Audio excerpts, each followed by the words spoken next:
Est-ce que vous voulez nager plus vite ou ce que vous voulez, c'est de sortir plus rapidement de l'eau en compétition? Vous pouvez passer des heures et des heures à améliorer votre technique de nage pour pouvoir nager de façon plus efficace, plus rapide. Mais si au final, vous nagez le double de la distance, bien, vous ne sortirez pas plus vite de l'eau.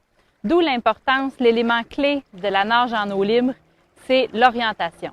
Dans cette vidéo, je vais vous expliquer 3 techniques différentes pour pouvoir s'orienter en eau libre et pour vous aider donc à nager en ligne plus droite et donc de sortir plus rapidement de l'eau. Je m'appelle Séverine Boucher, je suis triathlète élite et entraîneur au Centre Totem et mon objectif est de répondre aux questions que vous vous posez. Donc, s'orienter en eau libre, c'est vraiment le point clé pour pouvoir nager en ligne droite. En fonction des conditions de votre technique de nage, si vous avez tendance à nager droit ou non, la fréquence à laquelle vous allez vous repérer peut varier beaucoup. En général, au 6-10 coups de bras maximum, vous devez vous repérer pour vérifier que vous êtes bien en ligne, par exemple avec une bouée ou si vous prenez un repère, un visuel sur le bord pour vous orienter. S'il y a beaucoup de vagues, par exemple, bien, ça se peut que, ou du courant, ça se peut que ce soit plus souvent aux 2-3 coups de bras même quand vous approchez d'une bouée. On utilise quelle technique? Je vais vous en présenter 3. La première technique, c'est de regarder juste avant qu'on respire. Donc, au lieu de simplement tourner la tête sur le côté pour prendre sa respiration, juste avant, on va regarder en avant et après, on va respirer. Quand on regarde en avant, l'erreur à ne pas faire, c'est justement de sortir trop la tête pour être capable de respirer même en avant.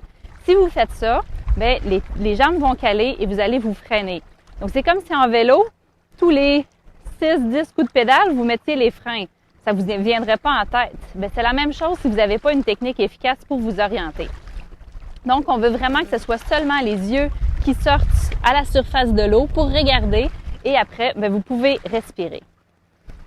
Si cette technique-là ne vous convient pas, vous avez du mal à le synchroniser, vous pouvez essayer la deuxième technique. Deuxième technique, c'est de dissocier le fait de regarder avec la respiration. Donc, vous allez lever les yeux comme dans la première technique pour vous orienter. Donc, seulement les yeux qui sortent, pas toute la tête. Vous allez remettre la tête dans l'eau et après, quand vous avez besoin, vous allez respirer sur le côté. Parfois, ça se peut que vous ayez besoin de regarder un petit peu plus longtemps, que juste un coup de regard soit pas suffisant. Parce que d'habitude, quand on s'oriente, on veut juste voir si la bouée est bien en avant de nous, si on s'enligne dans la bonne direction. On n'a pas besoin de regarder, être capable de lire ce qui est écrit sur la bouée, de voir ce que la voisine est en train de faire sur son perron quand on regarde. On veut juste voir si on est bien aligné. Mais dans certaines situations, on veut voir où est notre coéquipier, notre partenaire d'entraînement. On veut, par exemple, s'assurer qu'on s'enligne sur la bonne bouée et on veut regarder un petit peu plus longtemps. Dans ce cas-là, je vous propose la 3e technique, qui est tête hors de l'eau. Vous l'avez probablement fait en piscine comme éducatif. C'est un bon indicatif pour vérifier l'efficacité de vos appuis dans l'eau. Vous allez me dire, oui, mais je suis pas bon, c'est beaucoup trop épuisant. Après 25 mètres, je suis complètement mort. Mais je vous demande pas de faire 25 mètres. Seulement 3-4 coups de bras avec la tête hors de l'eau. Vous regardez, vous avez le temps de regarder où vous allez et après, vous recommencez à nager. Si en 3-4 coups de bras, c'était pas assez pour voir ce que vous vouliez, vous pouvez le répéter à quelques fois. Donc, essayez de pas de faire 10-20 coups de bras en continu la tête hors de l'eau. Ça va être trop épuisant et vous allez avoir tendance encore à avoir le corps qui va aller à la verticale. Pour vous aider à être plus horizontal, on essaye d'augmenter un petit peu l'intensité de son kick. Ça va vous aider là, à rester efficace. Donc, 3 techniques. Soit vous le synchronisez avec votre respiration. Donc, juste avant de respirer, vous jetez un petit coup d'œil, puis vous respirez. Deuxième, de le dissocier de la respiration. Donc, vous regardez, vous remettez la tête dans l'eau et après, vous respirez. Et la 3e technique, bien, c'est la tête hors de l'eau pour être capable de regarder de façon un petit peu plus précise où vous allez, à utiliser là, de temps en temps dans certaines situations. Maintenant, comment on pratique ça, l'orientation? Pendant l'hiver, quand vous nagez en piscine, bien, vous pouvez le pratiquer aussi. Mettez, par exemple, votre bouteille d'eau au bout du corridor et 2-3 fois pendant votre longueur, bien, vérifiez si votre bouteille est encore là. Pas besoin d'être capable de lire ce qui est écrit sur votre bouteille. C'est juste jeter un coup d'œil pour voir est-ce que votre bouteille est là. Et la meilleure façon de le pratiquer, bien sûr, c'est en eau libre.